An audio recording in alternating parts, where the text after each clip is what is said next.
everyone. We have a great show ahead of us, so stay tuned.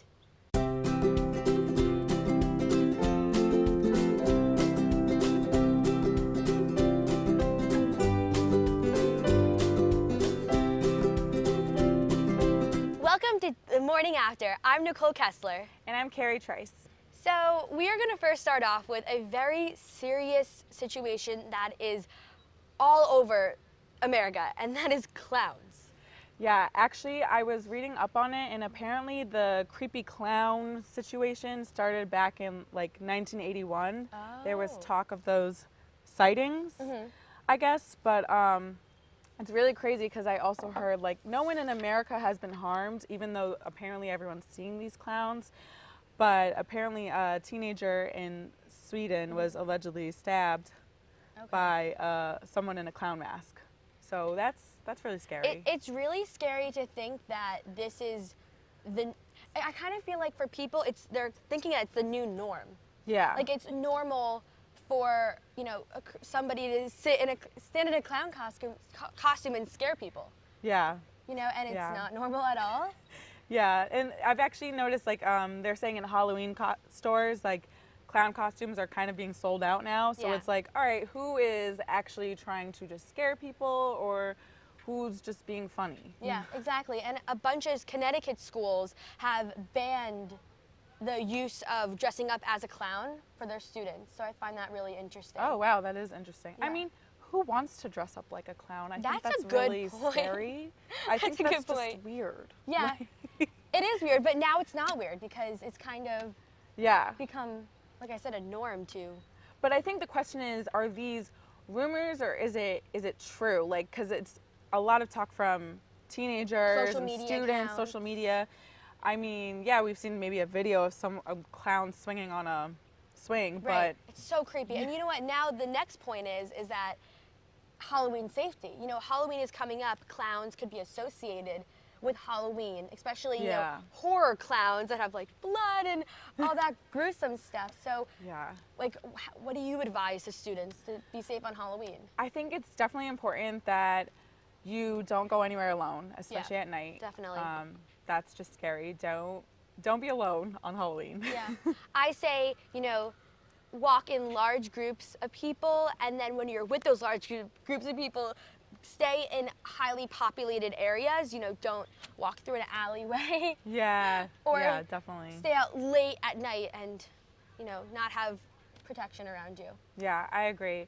And actually, talking about the clown situation, there was a woman who actually wanted to create like a peace march, calling it Clown Lives Matter. And actually, she got a lot of backlash for it since she was kind of imitating the whole Black Lives Matter movement. Right. But I'm just like, why? I know. I guess because, clown makeup is her art form. Yeah. And maybe she thought it was relevant with the news, but moving on, we have entertainment news with Brianna coming up next. Thanks, Kari and Nicole. This weekend, Beyonce, Nicki Minaj, Lauryn Hill, and Alicia Keys hit the stage at Barclays Center this weekend for the Title X concert. So this is the first time the ladies are hitting the stage together. It's pretty surreal that this one stage can hold so much girl power. Now, I wasn't the only person who was in disbelief. Rapper Nicki Minaj posted a video on Instagram showing her crying and kissing Lauryn Hill's feet backstage. So Nicki has always been a Lauryn Hill fan. She even quoted her in her high school yearbook. Apparently, this was a dream come true for Nicki. I love it when celebrities get starstruck by their celebrities. I also really wish I was at that concert. But speaking of big names in the music industry this week, rapper Lil Jon set the record straight about a racial slur exchange between him and the presidential candidate Donald Trump. Apparently, Donald Trump referred to Lil Jon as an Uncle Tom while filming Celebrity Apprentice in 2013. Lil Jon recently spoke out about the incident, stating, quote, "I can't say if he knew what he was actually saying or not, but he did stop using that term once we explained its offensiveness. I also want to be clear that I do not agree with many of the statements Mr. Trump has said during his current run for president," end quote. So let's face it, it's not the first time Trump has been involved in controversy over something that he said. But we're just glad that this issue was resolved. But could there be a official Mean Girls sequel? On Saturday, Lindsay Lohan posted a throwback photo of the cast asking if her co-stars would bring back their iconic characters. Danielle Franzi, who starred as Damien in the 2004 comedy, responded, "I'm down," to Lohan's response. Now, I hope they're not just playing with our emotions, because that would be terribly wrong. Then again, isn't that what Mean Girls do? But that's all for this week's Entertainment Report. Back to the piazza. Thanks, Brianna. So this weekend, you may have noticed on campus that campus was filled with a bunch of different people, and they weren't all students. Yes, actually, this past weekend was Parents' Weekend. It was a lot of fun. We had Friday night, it was Bobcat Madness, which I did perform in with Dance Fusion. How was that? It was interesting. It was fun. It was different, though. A lot of changes were made because they wanted to make it shorter. So, I mean, the spirit groups have definitely been a big part of it in the past, but this year everyone kind of had a shorter performance. So when my parents came, they mentioned, they were like, "Wow, you did a great job, but that performance was extremely short." See, it's kind of disappointing because I know my parents are from Florida. We're from Florida, and they fly up every year for Parents' Week, and it's a good excuse for them to come up, and I'll let them walk around because they're not like embarrassing me. And your parents, drove or came from wherever they were, and they were expecting to see this phenomenal. Not that it wasn't great, but it was just shorter performance, and they were kind of cut short. Yeah, so. But it was definitely a good way to support the basketball teams, men's and women's. So I'm excited to see for this season what they have in store, what's coming up.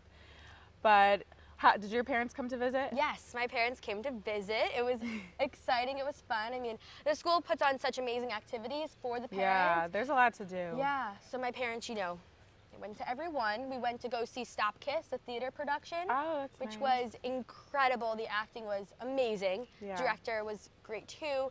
And then my parents went to Meet the Deans. Oh, okay, yeah, I did see.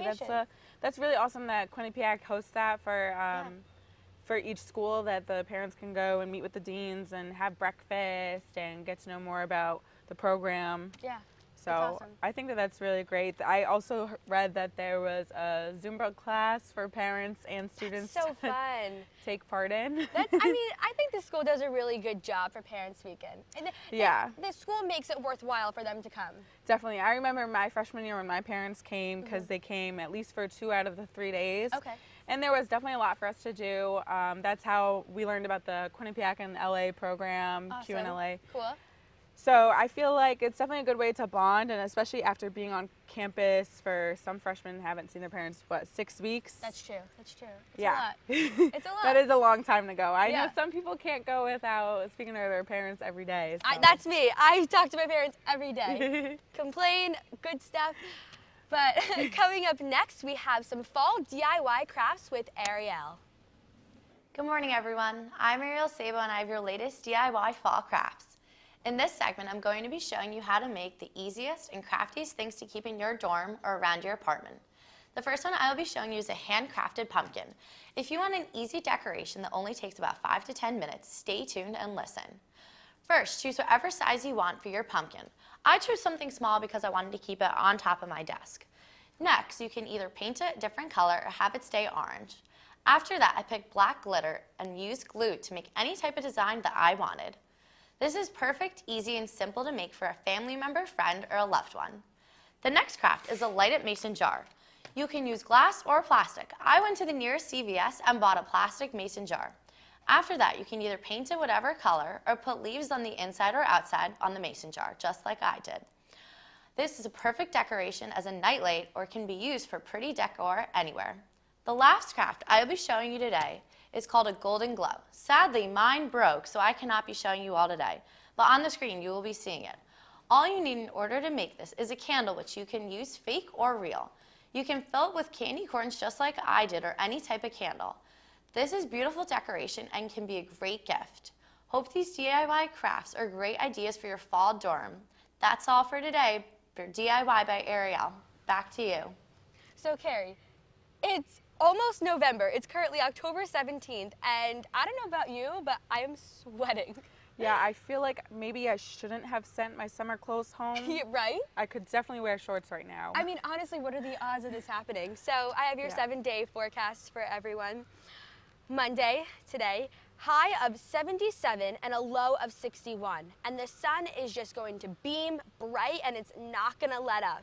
So for those of you who are wearing pants and need to walk outside, you may wanna think about the future tomorrow, because Tuesday, October 18th, the high is going to be 79 degrees, practically on the verge of 80, which I'm pretty sure it was 80 degrees way back when in August, summer, when we were all sweating. Low of 64. So, okay, that's kind of cold, but yet again, that is still, you know, light sweatpants, short sleeve shirt weather. So that's really not what we're used to seeing in November. Wednesday, the high is 80 degrees. I think that's gonna record breaking, which is insane. Low of 58. Thursday, we're gonna see some rain cooling down, high of 70. Friday, 68, Saturday, 60, and Sunday, 57, and it's gonna cool down in the nighttime. And now when we come back, we have a great book review to discuss, and we have some topics about Bob Dylan and his Nobel Peace Prize. This week's trending topic is #that.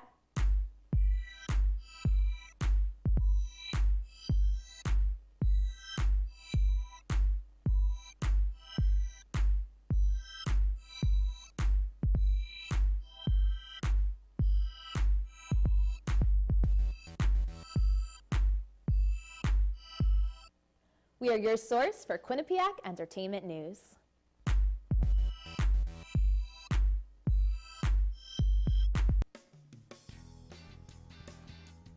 The freshmen this year have stepped in and really just eliminated that problem, doing the right plays at the right time. I mean, it certainly seems like an uphill battle for this team, but Trisha Fabi is one of the best coaches at this university. Bobcats hosting Arizona State. We'll start with this power play. But she's strong. Good Lord, I saw her lifting one time. She could squat 3 of me. Like, oh, well, 7 of me then.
Welcome back to the morning after. Coming up next, we have a blast from the past book review, Gone with the Wind with Erica.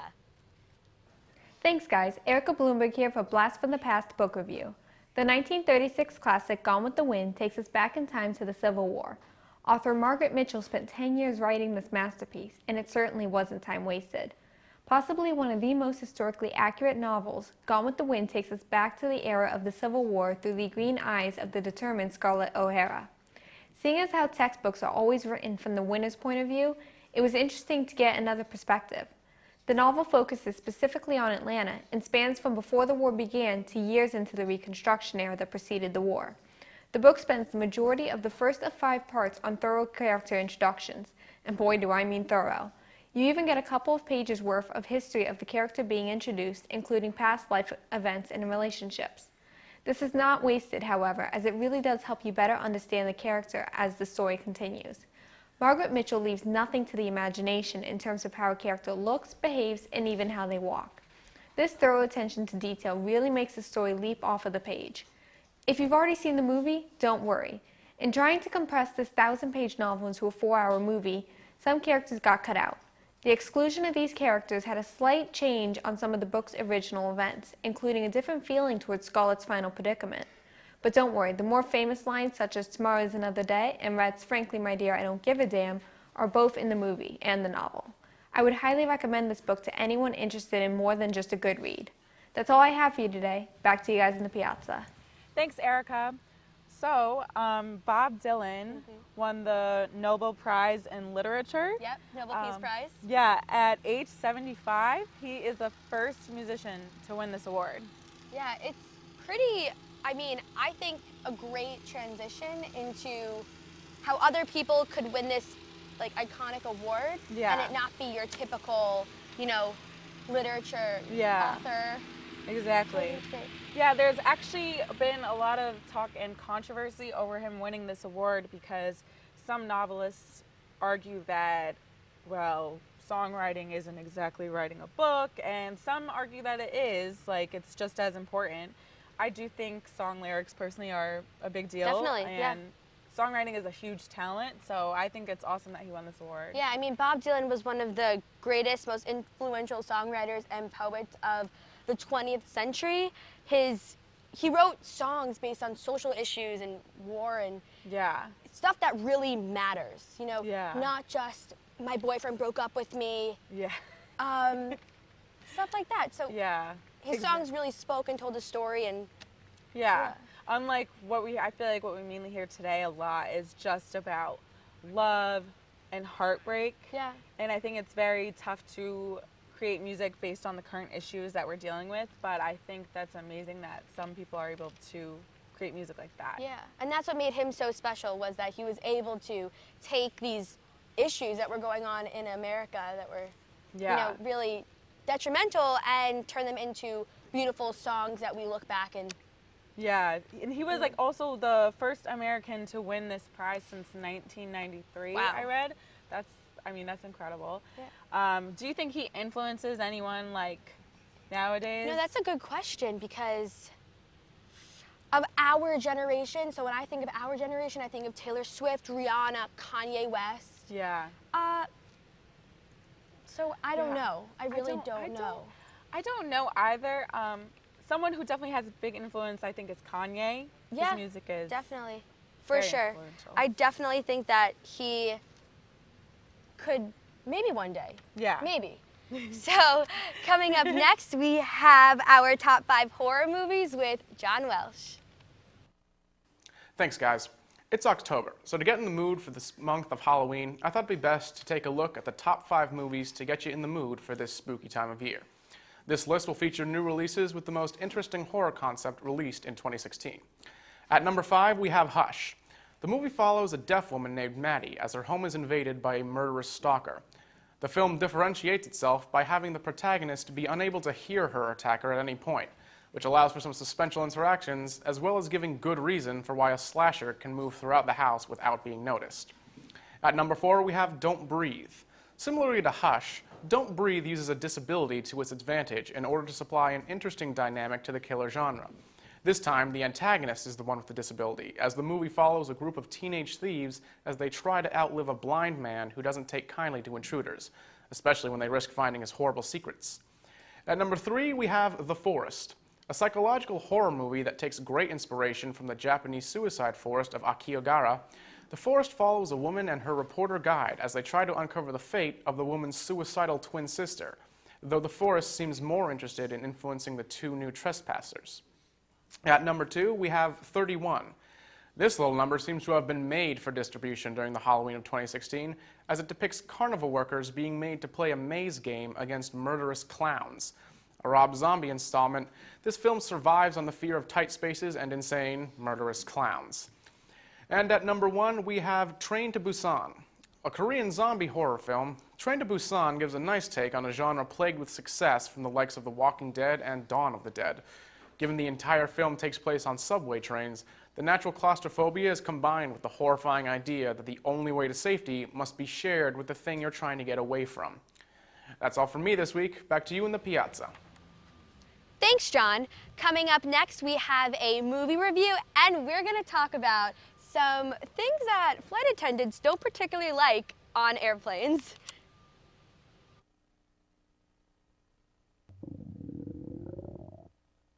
I could really go for a Ray and Mike's sub right now.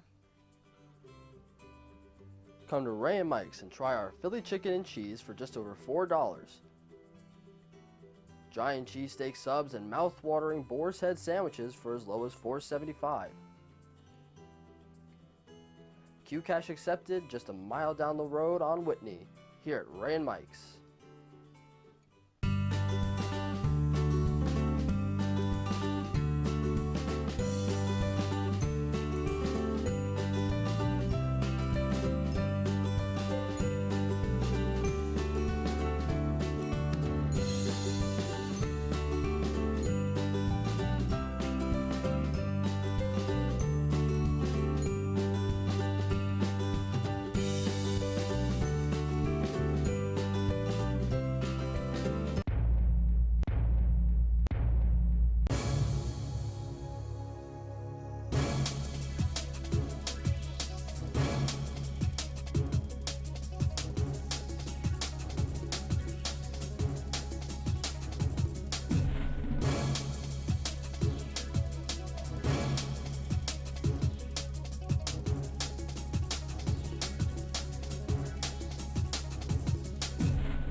Good evening and welcome to Sports Pause.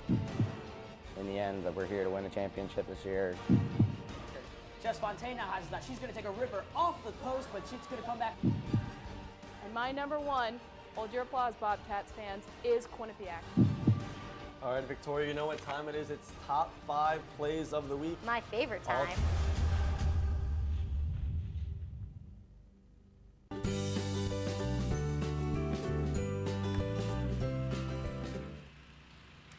Welcome back. So we recently read a very funny list from Business Insider about annoying things that passengers do that annoy flight attendants. So reading this list, it was pretty interesting to see some It was of the comical. pictures. It was comical. Because I fly a lot. Oh, and yeah? half the things on the list, I kind of do. So I'm like, oh no. But one of the items, the things that got me the most was, you know, when the flight attendants are about to walk through the aisle for trash, and you're like contemplating throwing away your apple juice, there's a little left, and then like last minute you're like, oh wait, excuse me, and then you pour it in, and then you like dump it. I do that all the time, so I'm very sorry. All the flight attendants out there. I saw they get very annoyed when people do not say hello when they're boarding. They wish to be acknowledged. Up with that? I think that's like rude. Weird. That's just weird. Like you literally walk on the plane and you're greeted face to face with them. How can you not acknowledge someone when they're right in front of you? I mean, I feel like that's just the right human thing to do. Yeah, and especially, I mean, whether it's a 2-hour flight or a 10-hour flight. Yeah. You know, they almost become like your comfort zone because you're on this flight with them, and you know they're the ones that are going to be hospitable to you and you know get you your snacks or exactly. You know. What about walking barefoot on a Ew. plane? They No. mentioned that's something that some you're gonna get a disease. Yeah, like people I guess walk to the bathroom barefoot. I don't know why. That's very I dangerous. can't do that. And I advise them not to do so. Yeah, exactly. That's a public plane. Yeah. Anyone who knows what's on the bottom of people's feet? Ew. Yep. You know what another one of my favorites are? Which one? When people like are sitting in their seat and they're like, yeah, what snacks do we have today? Oh, exactly. Like as if there isn't a menu. But who looks at the menu, let's be honest. True, true. I mean, I don't. And I'll be like, can I have Doritos, cookies, peanuts, and graham crackers? And they're like, it's only 2 per person. Oh. Yeah. They also mentioned that I guess people snap their fingers at them. That is, what? Why would you do that? Wait, I don't get that. I can't do that. Honestly, when I was a server, if somebody snapped their fingers at me, I got very annoyed. I took my time getting to their table. Yeah, and it's like you can't be rude. It's hard, but you just can't. That's so annoying. And then another one is when people overstuff the compartment. Oh, the overhead compartment.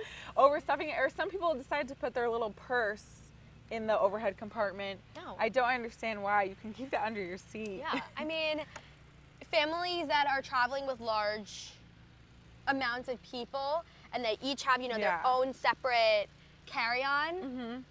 Just you need one slot. You don't take over the whole thing. Yeah. But coming up next, we have a movie review with Vincent. What's up, guys? Vinny here today with a review of The Accountant, directed by Gavin O'Connor and starring Ben Affleck as a genius, you guessed it, accountant who winds up in a very complicated mess that I don't want to get into because spoilers. Affleck is really great in the role, but also who helps him a great ton in this movie is its supporting cast. J.K. Simmons, Anna Kendrick, John Bernthal, John Lithgow, and Jeffrey Tambor all give really solid performances here, and it's honestly what helps this movie go along. It moves at a very slow and tedious pace at certain points, and I think without this cast, it might have lost my interest. The other issue that this movie seems to have is that it bites off a lot more than it can chew. Even though I thought J.K. Simmons did a great job, cutting his scenes from the film would not have changed the story they were trying to tell. You pretty much have this same story. Overall, the cast and a lot of the sequences in the film do enough for me to recommend at least watching it on TV at some point. In no way do I think you need to see this film on the big screen. This is an example of something to watch on a Sunday afternoon, maybe on HBO. You'll probably really like it too. So that's all I have for you today. Back to you, Nicole. Thanks, Vincent. So we have a little game coming up for you guys. Yeah, I'm excited. I have not played this yet. So basically what the game is, it's called the Celebrity Eye Challenge. And as you can see, all you can see are celebrity eyes. These eyes could be any celebrity. So, Kari, who do you think? Is that Kristen Bell? No. Her eyes look very familiar. No, her eyes look very familiar. Good job, yeah. It's Kristen Bell. Oh, okay, Good all right. job. This You're one, good at this. I think this one's very challenging. Okay. Who do you think? See, long eyelashes, blue eyes, could be anybody. Kristen Stewart? Is it? Oh, wait, that's... Okay, wow, wait, that's really good. I'm so proud of myself. Wow, good job. Nicole. Okay. I'm so proud. Okay, so next set of eyes. Who do you think? I feel like that could be... No. Is it... I feel like the nose, I can see his nose a little bit. So I'm gonna go with Tom Cruise. Okay, let's see. Round of applause. I mean, no. Just kidding, it's Ben Affleck. Ben Affleck. I thought it was Tom Cruise. I mean, okay. close. Maybe not really. Okay, this one to me looks kind of tough. So here's his eyes. Okay, I can barely see that. I know. Robert De Niro. Why not? I was thinking President Leahy, Oh. if that's a thing. Oh! Wow! And you know what's funny is I've even met know. President Leahy about like 5 times walking on the quad. I should have known better. I swear I did not know that. Okay, so I really like this game because you could do it with anybody, any celebrity. And I don't know, it's kind of fun. You could play this game. Like, where can you play this game? Would you play this game ever with your friends? Definitely. I think it's something new. We always are looking for new things to do. Uno, it's fun, but we've done it often. So I would definitely try this game or the heads up game. Yes. Like, it's just as fun as the heads up game. You know what? I feel like this can almost be made into a heads up game. Probably. Because it would be really... We should do that. We should patent it. Nobody take our idea. Got it? Yeah, that's our idea. So. Yeah, it's our Quinnipiac idea. We'll make millions, you know. Exactly. I could definitely play this game though in line for Disney. Like when you're waiting on those long lines. Yeah. Like definitely. Here. Who is it? I'm telling you, it looked like Tom Cruise. Yeah. Okay, so that's the end of the morning after for you guys today.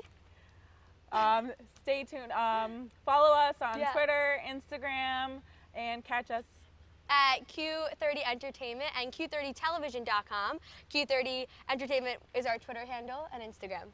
Yes, so come in and watch us next week. Yeah, that is it for the show. I hope you guys enjoyed it and stay tuned for next week.